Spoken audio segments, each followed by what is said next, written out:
Welcome to the best of the Anthony Cumia Show. 1 hour of highlights from this past week, comedy, politics, current events, and pop culture, all completely uncensored. Hello. TJ. Hey, is that better? That's perfect. How you doing, man?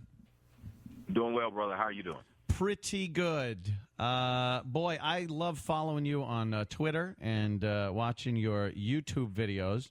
You are quite outspoken, and you make a lot of friends. I wish that I made a lot of friends, but I know that I make a lot of enemies. It is what it is, though. You do. It's a strange sort. It is. If you think about it, you have, and like right now, I'm being stalked on the internet by a so-called black guy who's a pro-black guy. His name is Tariq Nasheed. Not sure if you know the name. Yes, absolutely. Yes, absolutely. Mm-hmm. I'm being currently stalked by this guy simply because he believes I'm being paid by white people. He believes that I'm an agent of white supremacy, and he calls me a coon. And he's currently started a puppet series on YouTube called The Crispy Show. The Crispy Show. Crispy Show. Yeah, because I'm so black, I'm crispy black. This is what the Mr. Hidden Colors, this is how he's speaking about me. Now, Anthony, imagine if you were speaking about black people and calling them crispy black. What do you think would happen to you? Well, I'd probably get fired, but I've already been fired. So at this point, probably nothing. But if I was gainfully employed by a company, there would probably be an issue. Yes. Right. It's just a strange sort, but it is what we're dealing with right now. And the fact that we have social media, which is where I do my work, allowing something like this to happen. There's a company called YouTube. You might have heard it. Oh, yeah. Well, YouTube has decided to censor my channels and allow people to flag them as hate speech. Now, that doesn't make any sense. I see it as just an open forum to voice opinions. I think people voicing their opinions is probably one of the most constructive things you can put on social media, but it's the one thing that seems to be the most hated. Yes. If you have to toe so-called the company line at this point, and if you are not toeing that company line, they will hit you and put you back in your place. Now, you don't really fit into a category as does like other speakers or like the Reverend Al Sharpton, who is really easily identified by what stance he'll take on what subject matter or whatever is happening in this country. You, on the other hand, are kind of a loose cannon. Yes, and that's probably the biggest threat that I pose, because there is no side. I'm like the hired gun, but there's no money involved. Like whatever seems right, I'm a mercenary. Whatever seems right to me is where I'm going to go. There's no money involved. I'm just going to look at it and say, like, I don't commune. I have a saying. I said, I don't commune by color. I commune by logic. I hang out and try to speak to people who speak in logic. Right. And if I just hang by color, or if I just hang by, like, say if I just wanted to be a liberal. Yeah. Well, then I have to go along with what everything they say, even when it doesn't make sense. Well, that's stupid, but this is what we have in the country. We have a whole lot of cliquism. Yes, that's what's happening. I think it's very dangerous. And what I'm seeing a lot of, especially in the black community, and when you look at situations like what's happening in Ferguson, you do see a lot of this blind dedication to nothing but racial emotion without any real logic going into it. On both sides, you absolutely have to do some research, wait for the facts to come out, and then make your opinion based on that. But there are some people that just follow that company line of race or sex or sexuality, and it's impossible to have a debate with people that do that. Mm-hmm. Well, it dumbs down the argument when you say, because I'm black, I'm supposed to believe this. That's why I'm being referred to as a coon, because if you don't take the popular black stances, I don't know if you heard what Charles Barkley said. Yes. Think about it. What he said is something I've said several times. People are like, oh, I've heard you say that all the time. I'm like, yeah, it's unpopular to say it, even though it's common sense to say. Now, why do you, one of the big – go ahead. Why do you think Charles Barkley gets a little more leeway for speaking like that than somebody like you or, for God's sake, somebody like me would get for voicing that same opinion? Well, here's the reason why Charles Barkley gets away with it. Charles Barkley is popular. And the one thing that black people, which is a sad thing to say, black people respect this idea of you've made it past them, so they don't think they can touch me. I'm somebody that they can touch. They can flag my YouTube stuff. They can tweet me and I'll tweet back. They can call into my live shows every Tuesday, Friday, and Saturday. Sunday, shameless plug. But they do this, and they get a response, and they think they can take it from you. See, they're trying to – I don't know if you've ever heard it, but blacks have been described as having a crabs in a bucket mentality. So if they think they can stop you from making it somewhere, then they will, and that's what Charles was talking about. Like me, they saw me come out of nowhere in their minds. They didn't see all the work I did for the past 6 years. Right. To make my radio format. But when they saw me come out of nowhere in their mind, they think, hey, that's just a YouTube guy, and I can do that too, but let's take it from him. Yeah. The second you're saying something that isn't popular or might be offensive to somebody, their response is usually, I want that eliminated, which is very dangerous in this day and age. And it's anti-American. It's absolutely anti-American. It's no way to progress as far as getting an open and honest dialogue on a subject or even taking that first step to solutions. You really have to talk things out first. And without the ability to even sit and talk to somebody, without them turning around and either putting a label on you, whether it's coon or racist motherfucker, all of a sudden that label goes on you. And now what? Your opinion is no longer valid or important because you are now just this. You're this person. You're gay or you're anti-gay or you're black or you're a racist or you're once that label, that scarlet letter gets put on you, your opinion is no longer valid, and you are to be silenced as a radical. And that is one of the most dangerous things, especially in this age when we're supposed to have such amazing opportunity for open dialogue on social media, that it's, like you said, very un-American. And the funny thing is, one of my favorite lines from one of my favorite movies is JFK. And Newman in JFK said, he asked the question of... Did you say, Newman, right. His name was Newman. Yeah. He says, I always wondered why, because a woman was a prostitute, she had to have bad eyesight. And if you think about it, it's exactly what happens. Yeah. Even if you're a pure racist, yep. This is a dumb word to use towards somebody who just doesn't... It's a person can say, I just don't want black people I don't want my daughter to marry a black person. Right. That doesn't make them a racist. Racism is a system, and it's a system that's put in place to stop one race from achieving. And that is not a system. That's just the guy's bigoted or maybe just preference. But anyway, because if you think about it, you could say to your daughter, I don't want my daughter to date anyone without money. And no one gets mad because they understand you don't want your daughter to be with a guy without money. Right. But if you put that title racist on a guy, but does that mean everything that comes out of his mouth is wrong? That's what goes back to what you were saying about titles.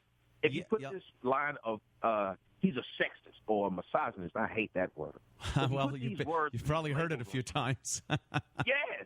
And when I took up for you, I got this whole, look at him. Here goes that coon. He's white supremacist. And I was like, what has Anthony done to impose white supremacy on any of you black people? Number one.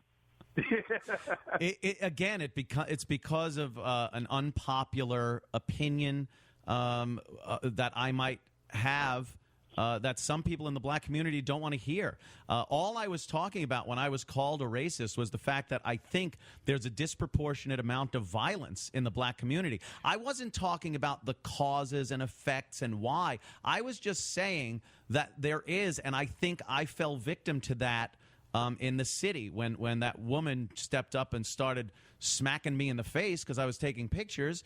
I saw that jump, that 0 to 60 jump to violence that you don't normally see in a civil society. And I think there's an issue that way. Let me point something else out to you that I was pointing out, that maybe that's not popular. It's what I do.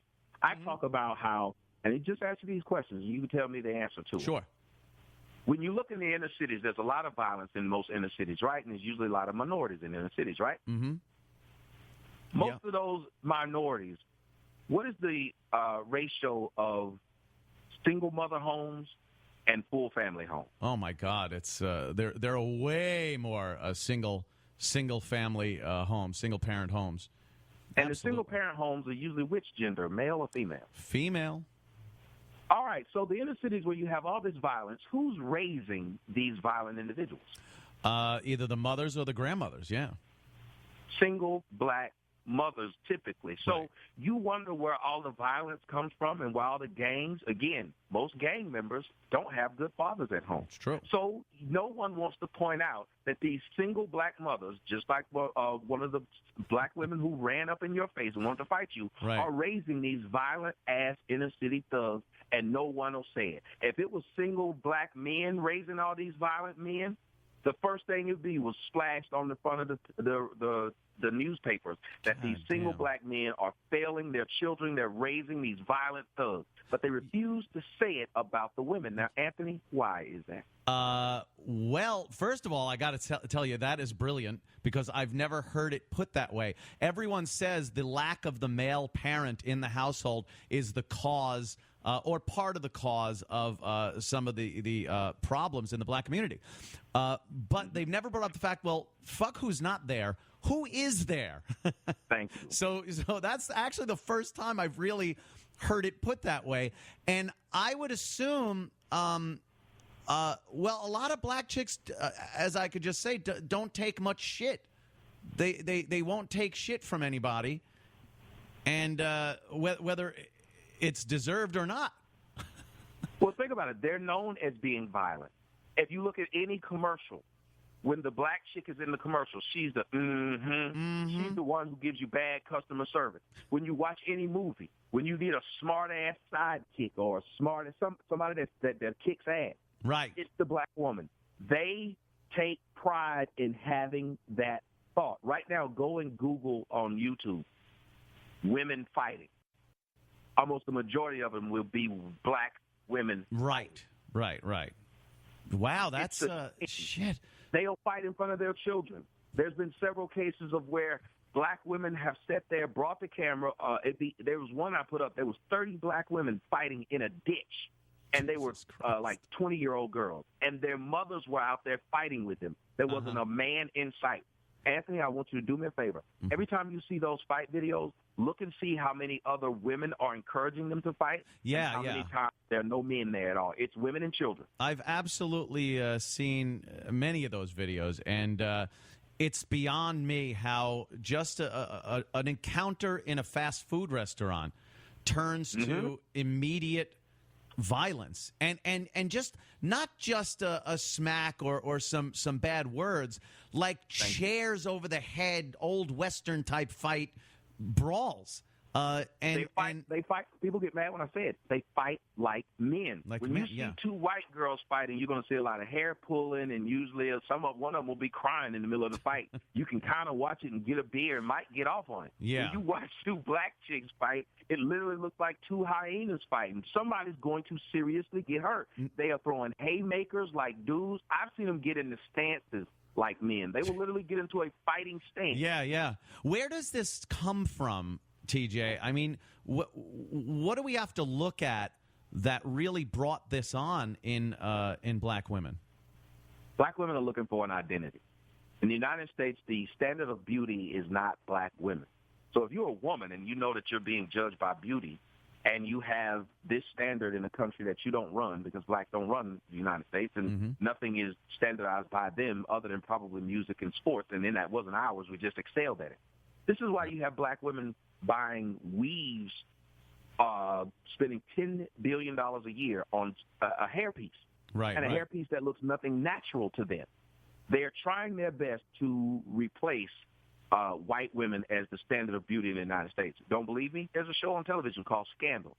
You'd be shocked to find out that Scandal is the #1 watched television show by black women. Really? Now, yes, #1 watch. You go look it up. Now, if you replace that white male president with a black male president and that black woman with a white woman, and you had that show on ABC where the black male president was having sex with the white ape. Shit. How long do you think that it stayed on ABC? How long? It wouldn't have even gotten on. Yeah. So you have to look at what black women are reaching for. And when you took the man out of the home in the 70s, right. you replaced the man with the woman. The woman became the person who had to teach the violence, who had to whip the kids.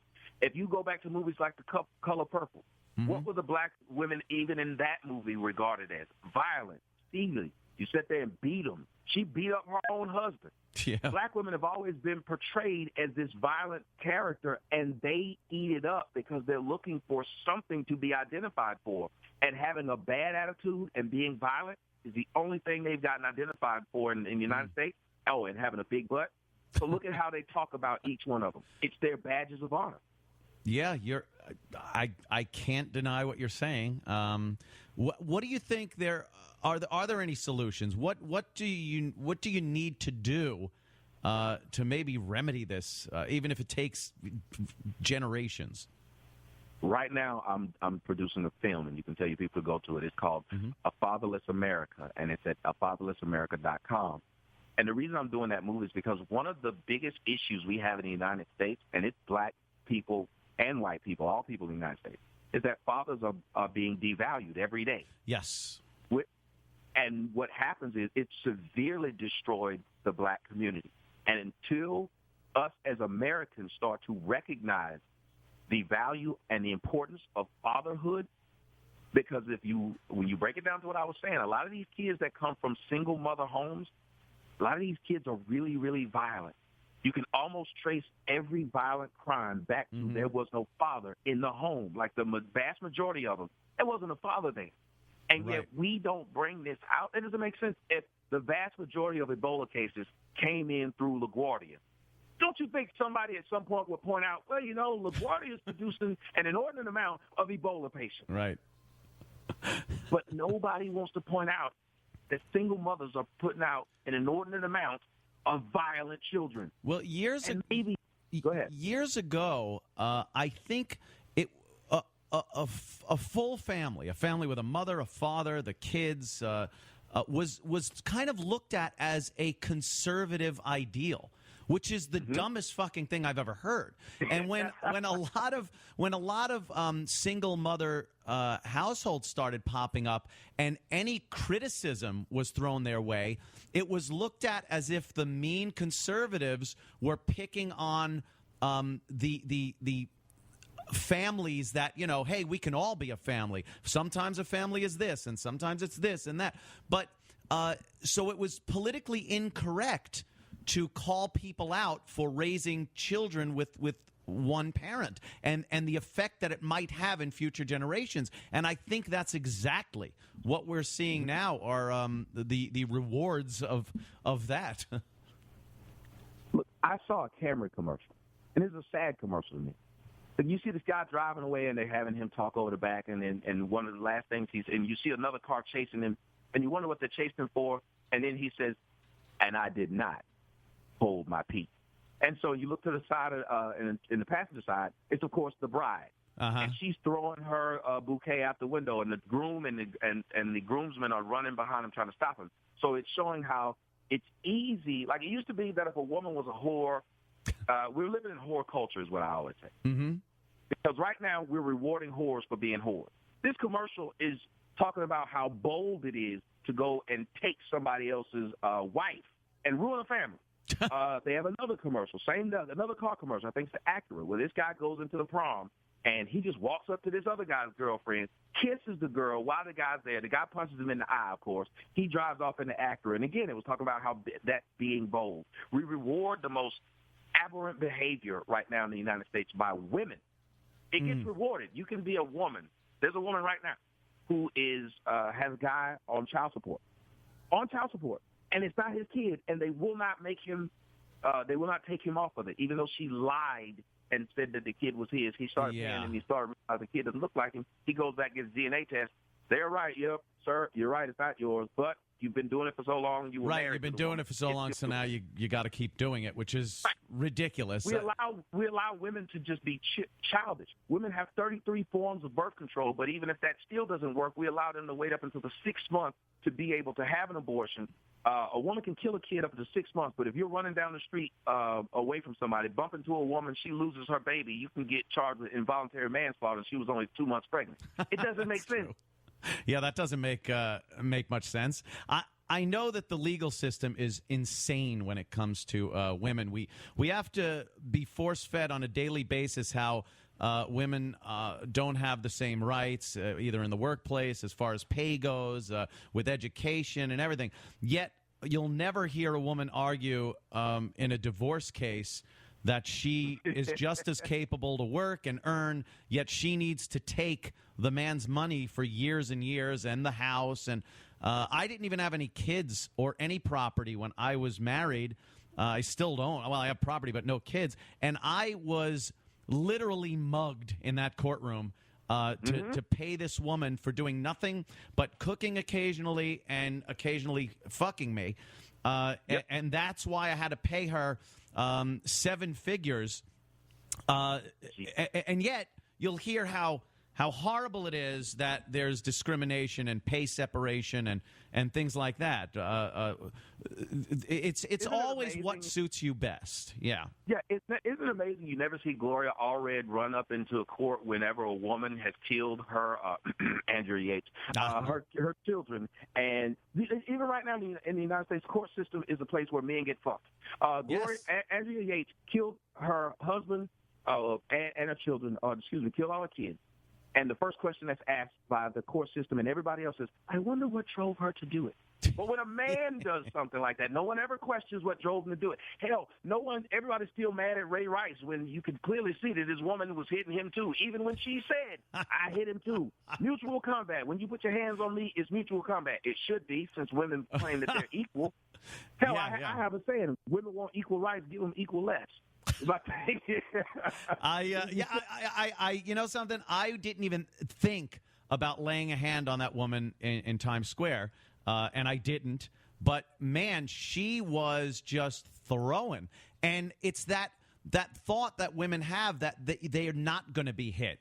So if you knew you could walk up to some guy that was bugging the piss out of you and punch him, without him being able to fight back, I'd be hitting people all day long. All day long. It takes away the common sense factor. It takes away logic. There's consequence. It takes away the consequence. Mm-hmm. Yeah. And that's what's sad about women right now. Like, people get mad when I say this. I say women to me are like retarded children. Like they really are. Like, no matter when I was in grade school, I went to a public school, and we used to call them snack pack throwers. The retarded kids used to just be able to throw their damn stuff up against the wall and waste their food. And they didn't get. I never saw them in school suspension. I kept saying as a kid, I said, well, why not? And they explained. One of the teachers explained to me, well, they can't control themselves. If you look at it, we treat women like they cannot control themselves. If you watch any time that a man cheats, if he gets slapped, the woman says, you deserve to get slapped, punched, tire slashed, stabbed because you cheated. We make jokes about mutilating a man and cutting his penis off. His balls off, right. Yeah. Right. You can't watch an episode of America's Funniest Videos without seeing some guy get kicked or punched in the nuts. Yeah, imagine jokes about cutting a woman's tits off or something. How clitoris, yeah. They were doing it in Africa, and the fucking world was outraged. It's not like they were doing it in West Virginia, but the world was outraged at what they were doing there. But nobody's outraged at how men are getting killed every day in their sleep because the woman no longer wants to be married to the guy anymore, or the woman wants to get all of his life insurance, or, God forbid, she don't want to be embarrassed by the public by going through a divorce. I've seen all of this crap. There's a reason why there's a show called Snap about women who just snap, and they even call it Snap, like they just couldn't control themselves anymore. They had to kill the mayor. They had to do all this stuff. Where's the show that says men get to snap on their wives? Where's the show that if a man finds out his wife is cheating, he gets to slap the hell out of her? No, There is no show. yeah, we're just supposed to be emasculated at every turn, whether it's TV shows or commercials, or like you said, the guy is the little wimpy person that doesn't have the good opinions or thoughts in a movie or a commercial, and the woman is the stronger of the two. Like, well, look at this idiot that I'm married to. Thank God I'm here to, do this, that, and the other thing. But so, are you with a significant other, and do the women you meet on a personal basis have a problem with you? Do they have to get over that? Is it something that they talk to you and realize, you're not going to belt them in the face or anything? How's that personal life with the girls? I just went through a horrible breakup. I actually was dating a woman who I met in L.A., and she was a Russian and a white woman, and it was one of the first times I had ventured into doing that. And she was in L.A. and I was in Atlanta, and we decided, while I was out here shooting my movie, I come stay with her.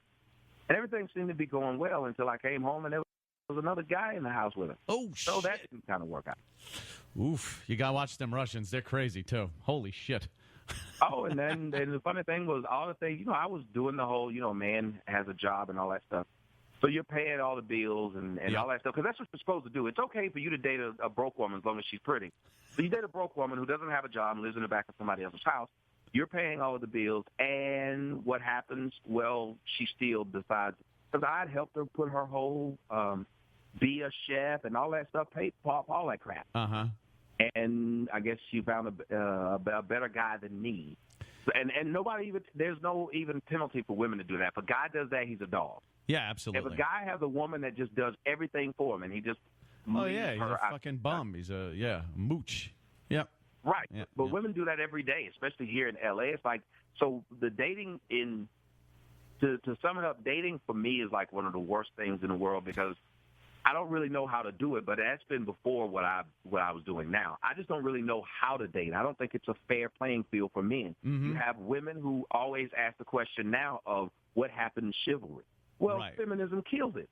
That's a simple question. Why would you say that you want to make the same amount of money as I make, but you want to go on 5 dates a week, 5 nights, 5 dates, and you want the 5 men to pay for the whole date, while you just get to see which one of the guys that you may like or may want to screw. Yeah. And at the time, they're screwing the guy that isn't giving them any damn thing. Because it's what happened to me. I'm paying all of the bills, and the guy you're screwing isn't doing anything but getting to come in and screw you when I go out of town. I don't want a girl that I'm going out with or dating to also be a competitor in life, in the workplace, and have this, I kind of, call me old-fashioned, but I do kind of like the that old male-female dynamic from years ago. I don't want it to be a competition in the workplace or anywhere else that I go with a girl. I'd rather be the gentleman.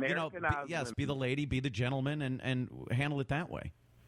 Americanized women, you will not get that. No. Even though mine was a Russian, she was Americanized, and all of the whole. And that's where the problem is. Yeah, that don't American take long. women are entitled. You were getting a lot of shit for dating a white girl from black guys, weren't you?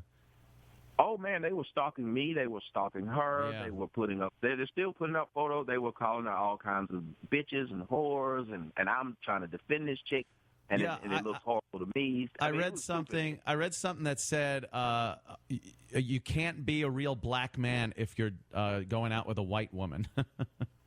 Right, there's the stupid stuff that they're saying.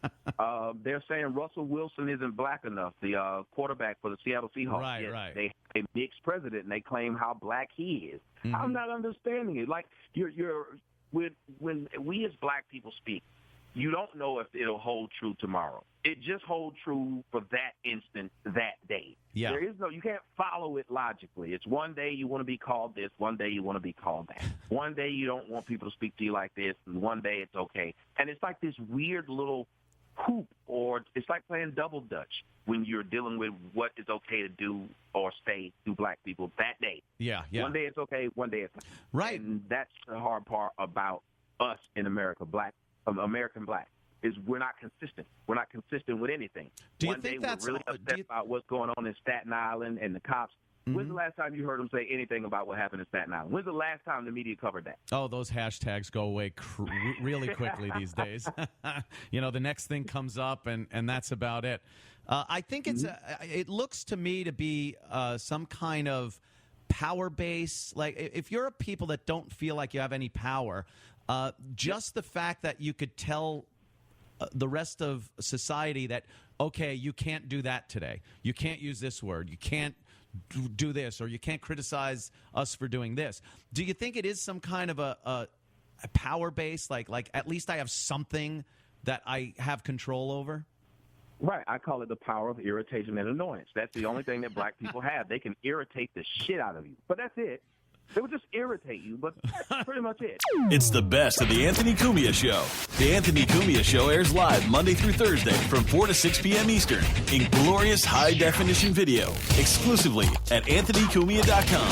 So we had TJ Sotomayor. He was in here the other day, and we were talking about race and women, moms, the lack of dads, the black community, crime, all kinds of shit. He's great. Man, what an open-minded guy that will not just base shit on race alone and will look at the actual facts of the matter and comment on it. And he's been called an Uncle Tom and a coon and nigger and fucking everything. It's ridiculous. So this guy Smuggs over here, Smuggs has a show, and he was commenting on TJ and me speaking on this program about why I got fired, and my impression that the problem with the black community and even a lot of black women in the black community, and black women in the black community, will just go like instantly to violence. Like, oh, I'm sorry, I didn't see you were online here. And you're just punched in the face. You're snapping pictures in Manhattan 4 in the morning to get some lovely shots of the people and the background. And, it's the biggest city in the world. And at 4 in the morning, it's pretty deserted, and it looks really cool on film or digital photography. And it's not like, I'm out there taking upskirts with my camera phone, which this guy will tell you different, I guess. So we were talking about that, and Smuggs has a problem with TJ being on this show and agreeing with me. So let's hear from Smuggs, who I don't think we'll be seeing on. And on this video right here, I'm going to address some things because I heard a fellow YouTuber speak on this, and I want to give my opinion on what I think that his opinion he said. He wants to give his opinion. I'm giving my rack. This YouTuber name is TJ Sotomayor, and he spoke on it was a shock jock. His name was Anthony Cumia. I give up. What? Take my wallet. Cyrus Radio. Now, this dude, Anthony, I like the fact that he went all out for a set on his show. Didn't he? He went all... Okay, here we go. Hi.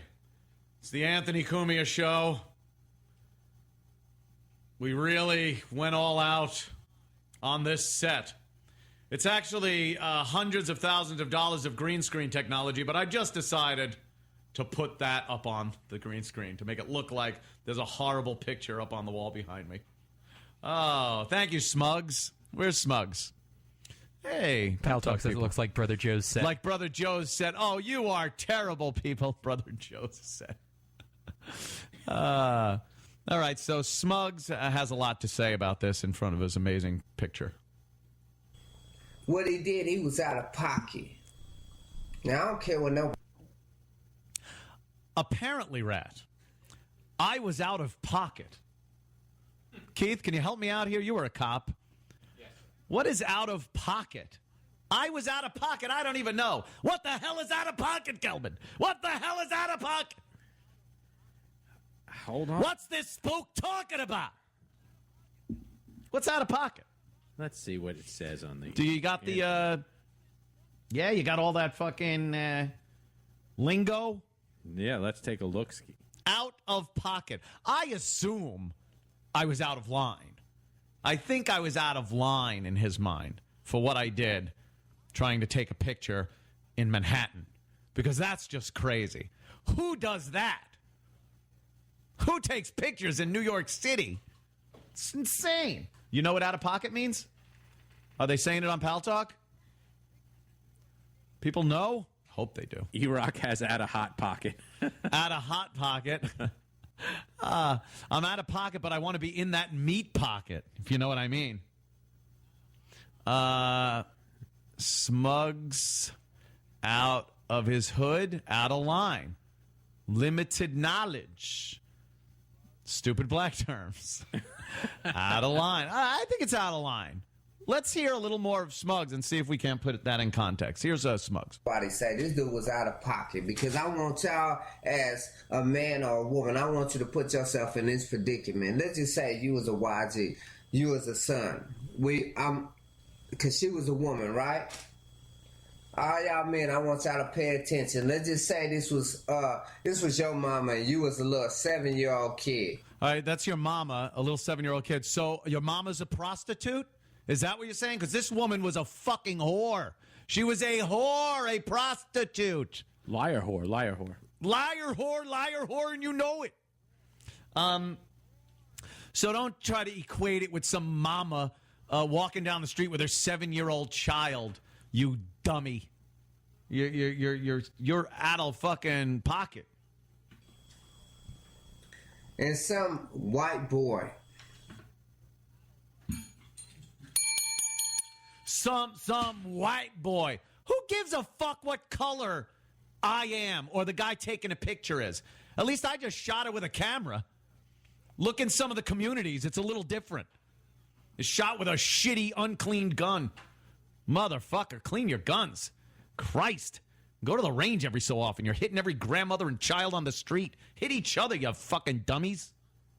Some white dude came up with a camera. Now, this is not just any white dude. This is a white dude that when he... This am super white dude.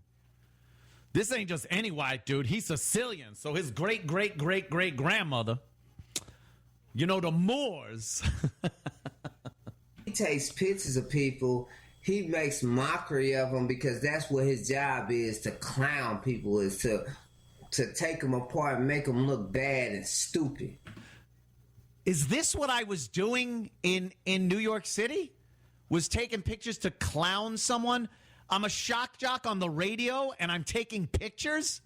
Hey, people, you should see this picture.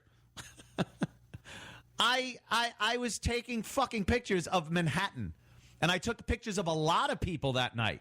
A lot of fucking people.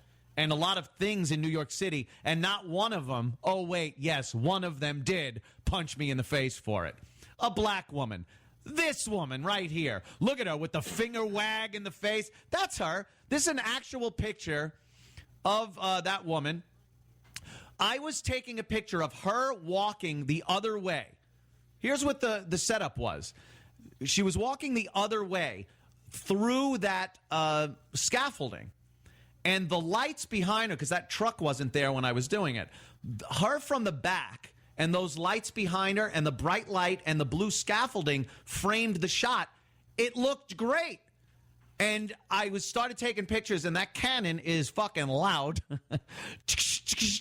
And she turned around, saw me taking pictures, comes running at me like this with her finger wagging. So I want another fucking picture of her face because I know where this is going. And she steps up and just wails me upside the head. Upside the head, this prostitute. A prostitute? Those men wanted to have sex with me.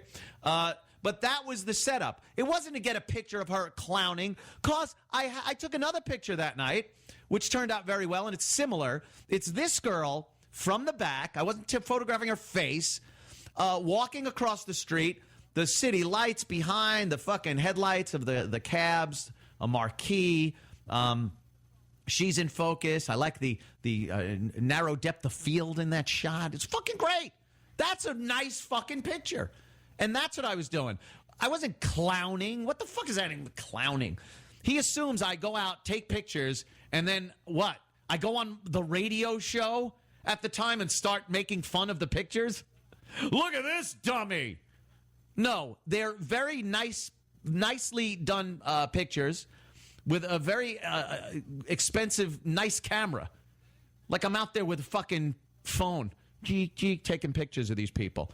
So he is completely clueless as to what I was doing, what my intent was. So he assumes, based on nothing, no fact, that this bitch had a right to get up in my face and start smacking me in the noggin. You know what? He's clowning. He's clowning. That motherfucker out of pocket. He's out of pocket. Hey, so was my wallet after that night. All right, let's get back to this wonderful gentleman, Smuggs, who will continue. Tommy, I might feel you. I hear you. You say she's a hair-hatted hooligan or whatever you want to call her. And believe me, this ain't no Captain Saber video at all. I'm just saying this. I'm just saying, dude, nigga, you gotta learn when to step up, nigga. And that dude was out of pocket, nigga. If that was, let's just say... See, this is a huge problem in the black community, by the way. Huge problem. This guy has no clue what happened. TJ is on the show. We're talking about this situation and factually discussing it. And now this guy is going to fucking call out TJ, another brother. Nigga, you got to step up. Nigga, you got to step up.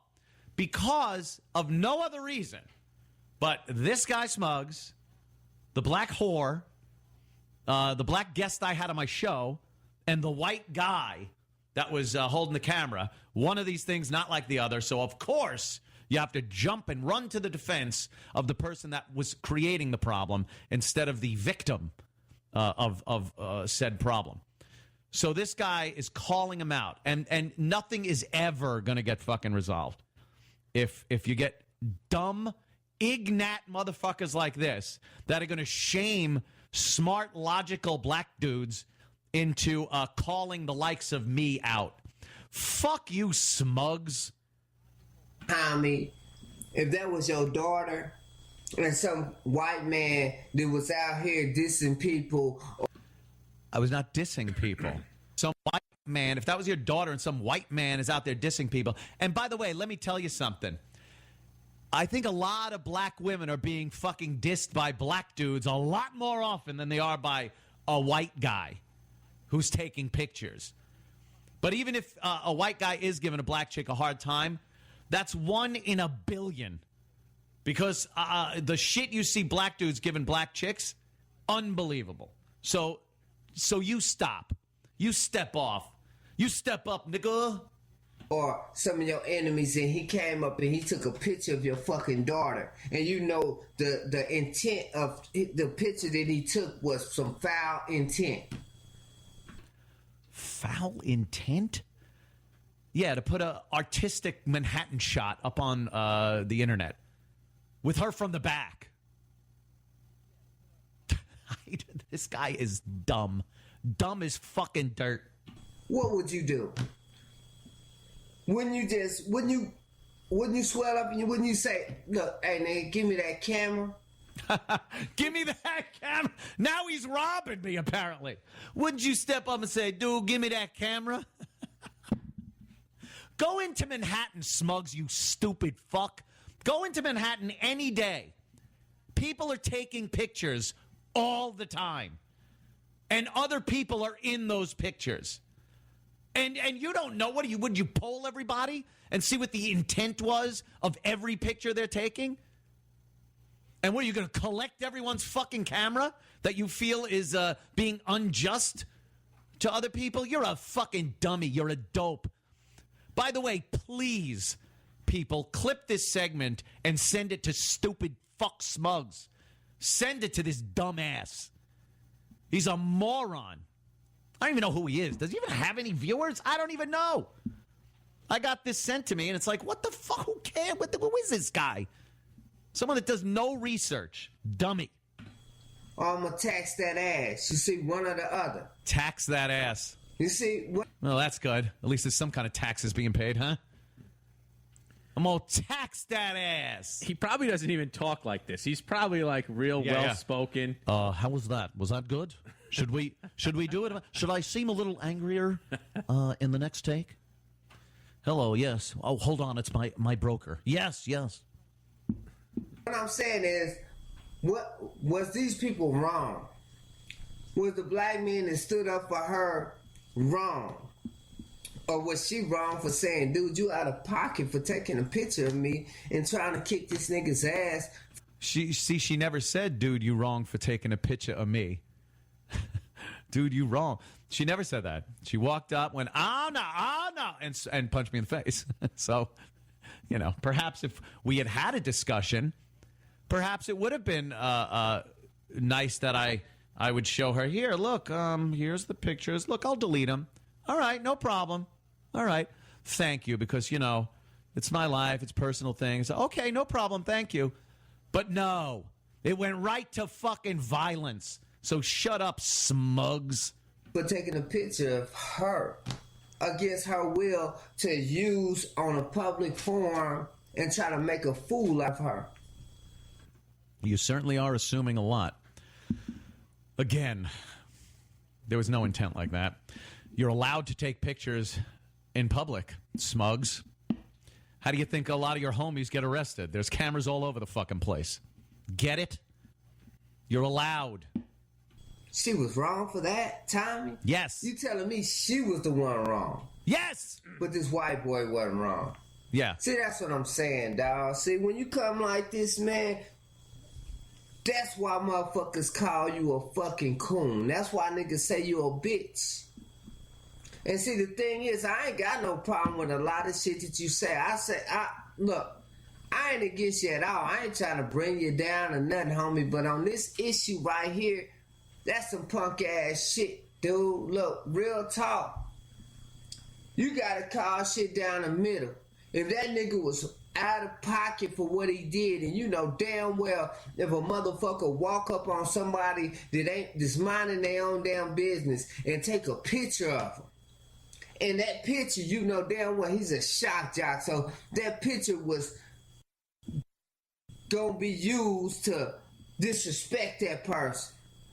And be that picture gonna be used to disrespect that person. Let me tell you, he gonna take that picture and probably post it in the post office with wanted over her head. You just sound like an ignorant motherfucker. Ignorant. Please send this clip over to this asshole. Because I guarantee you no one calls out this stupid fuck. Oh, what a dolt. Little that person. Then that person didn't have no reason to be upset about that shit. Not to that extent. Is that what you're trying to tell me? You trying to tell me that they was just hair-hatted hooligans and they was beasties and the black people, they was wrong? First off, black men need to step up for black women, especially when some white motherfucker. Some white motherfucker. This guy could call me white motherfucker, but what if I called him a nigger? What happens then? What happens then? Outrage? Fuck yourself. And fuck this asshole. Ugh, the double standard bullshit in this god-fucked country. Enough. Yeah, I'm a white motherfucker. Ha ha. Blow me. Oh, this fucking cunt. This out of pocket come step up and want to try to take a picture of a black woman that's minding her own. A white man taking a picture of a black woman. Lordy Lord. Oh, what would the Reverend Martin Luther King say? Who gives a shit? Fuck you. Oh. It's infuriating. And this is the mindset right here. This isn't an anomaly. I'm not playing some random fucking lunatic ramblings of one guy. This is a collective mindset that we all now have to fucking deal with. A white man taking a picture of a black woman? Holy shit, look out. It's fucking, it's unbelievable. It's Selma all over again, isn't it? I might as well have been wearing a Klan outfit. Holy shit, a white motherfucker trying to take a picture of a black woman deserves to be punched in the face. Really? Really? How about the sexual assaults perpetrated on white women by black men? You think that might need a little more attention than a white motherfucker taking a picture of a black woman? So stop it. Ugh, God, I can't stand this motherfucker. We're doomed as a nation. Doomed! No fucking business to try to exploit our people. That's the problem. We got weak motherfuckers like you that side with this white man that ain't doing nothing but trying to step on us and try to make us look bad. He's trying to make us look bad. I don't have to. I don't have to try one bit. You look like a dummy. You look like a fucking moron. You're listening to the best of the Anthony Cumia Show. Follow the show on Twitter at The Cumia Show or like us on Facebook at Facebook.com/Anthony Cumia Show. Now we're talking uncensored. Bob Saget on the phone. I had some guy, I took a call. I saw your hotline ringing. I'm like, fuck this caller. Bob Saget's on the goddamn phone. Thank you, man. I'm sorry I fucked the guy over. I don't want to hurt nobody. Oh, we all know that's not true. Well, who was the guy? What was he talking about? Actually, he was going to talk about Keith Olbermann. You know him? Yeah. Yeah, he called me, I think, a racist today on Twitter. So now it's all-out war. You know how important Twitter is to the world. It is. So, it is. You can, and I just love blocking people on it. It's like my way of playing Zelda again. Yes, I love blocking people too. But unfortunately, in order to get sponsors on my show, I had to make this contest kind of thing where now a company is sponsoring me for unblocking people that I had blocked on Twitter. So I got to pick a name out and unblock people that I literally can't stand. And that's rough, but you can mute them. You know about that? I know about the mute thing, but it is the honor system, and I really have to expose myself to their venom. Yeah. You know what I like to do? I like to block mute people. That would be good. Block mute people instead of muting the blocked people. That's good. And most people are blocked anyway, and not me though, because I was in Atlantic City a couple nights ago, and I had intense diarrhea to the point where I literally went through a box of Imodium. Wasn't this a Full House plot? Are you trying to fool me? Remember? It was when all the toilets broke. Yes. And the house was just covered in shit. That was great, and you shit in Jesse's guitar. Yeah, and I shit in his hair. And in his hair, it made wonderful mousse. Yeah, it did, and it just didn't stop. You know, we called it. I think it's just Coulier's joke. I like to give credit when the joke might not do well. I like to give credit to a friend. Of course. He called the show Outhouse whenever we would do shit jokes. Outhouse. That's why you credit a friend first. Outhouse. This is my friend's joke. Let me throw him under the bad joke bus. Yeah. So you have horrible diarrhea. How are you? Tell me how you are. I'm fine, but I wanted to hear about your horrible diarrhea in Atlantic City. Well, I did. I had a flight to Iowa on Friday, and I didn't even know. I mean, Iowa's a nice place, you know? So I go there, and I didn't even know what it was, right? Yeah. And to go there, and I couldn't even get there. It was like we kept approaching the runway, and they couldn't do it, so we almost died, I think. And then that's when it starts, when you get upset, and then you're on a bad flight. And then you start to get diarrhea. It's just normal. Right. And then I did a show in Iowa, which really the diarrhea now it's really starting. You know, it's like really percolating. I only had a couple of Imodium with me, and then I got to Atlantic City. I went to the Borgata, did a show there, and while I was on stage, Motley Crue was on stage with Alice Cooper. Just knowing that was happening, the diarrhea is now it's ready. You know, it doesn't just peek its head out. It's like a rainbird of shit. Because it's like, all that excitement, yes. It's energy. You know, even when you go to perform, sometimes you just have a clean out. You just go, you know, But then I go to the sushi bar in Atlantic City. You're like suicidal now.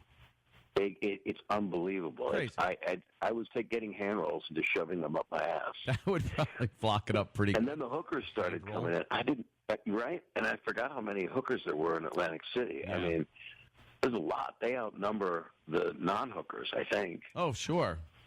Yeah, a lot. And they have that. A lot, and they had that Yankee Candle vanilla smell mixed with Febreze, you know? Yes.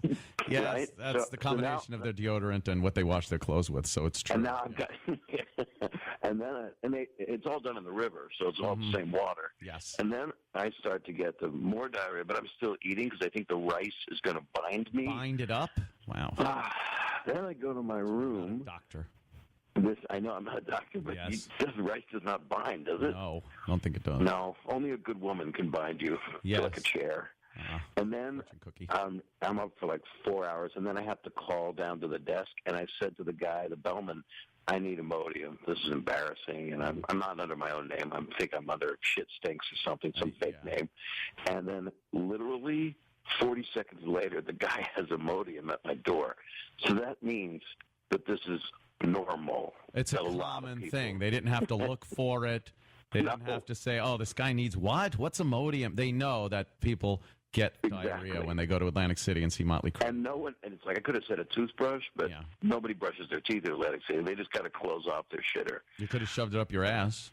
That's what I was thinking. I was in a lot of pain. And it's that pain you forget. That, oh, my God. At the time, it's great. Your legs are fucking shaking. Your thigh muscles hurt. Whole body. It's like I had just bench pressed some giant woman. It really is an amazing thing, the human body, when it has an anomaly going on like diarrhea, and you just can't concentrate on anything. No. And you're in the moment, but the moment is just like shit. And then you're trying to flush, and then it's subjectively the plumbing system, you're not sure. So as you release, it's literally like jumping out of a cargo plane. You're trying to like release it, flush, and then you think it's over. Right. And then it's just not over. And everything else just follows out the parachute. And, everything. Little green men from Toy Story are jumping out. Yes. Be very careful. And then I went the next day. I took a car to Staten Island, and I did a show at the St. George, which I had no more diarrhea, and that was one of my favorite shows. That's good. Oh, okay. And you felt better. Well, congratulations, Bob Saget. And they had an orchestra pit, so I knew that if anything was going to happen, I could have just poured that shit. I could have filled that. They made a shit pit out of it. I hope someone transcribes this and puts it in like Playboy magazine or something.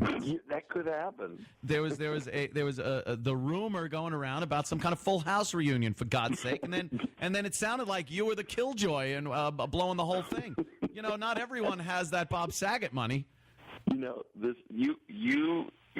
Anthony, you saying to me that you're concerned about the Full House reunion is just like you know just made my afternoon. I never missed that episode where you all went to Disney World and the cat got lost. I've been trying to forget it. We were there for 2 weeks and we shot 2 episodes, and I was. It was odd. It was like being in a Big Bird suit for a long time. I love the show. You know, I mean, it was a family show. It was just interesting. I was a character. I didn't, they said to me, a couple people said, would you be interested in going back and redoing it because the fans really want it? And I went, well, I don't think we're Star Trek, I mean, that was like 10 years. You don't think maybe J.J. Abrams' version of Full House? That'll be good. A lot of lens flare. By the way, if J.J. Abrams wanted to make it, I'd be there in a cardigan sweater with a dustbuster the next morning. In a second. That would be an interesting thing. J.J. Abrams' Full House. By the way, if they had made it cool where action, green screening, and lens flare. And if there had just been a more real thing that they could do, which they couldn't do, like my character was drunk for 20 years or something, or he's, but they would have wanted to make it a family show. Which I understand.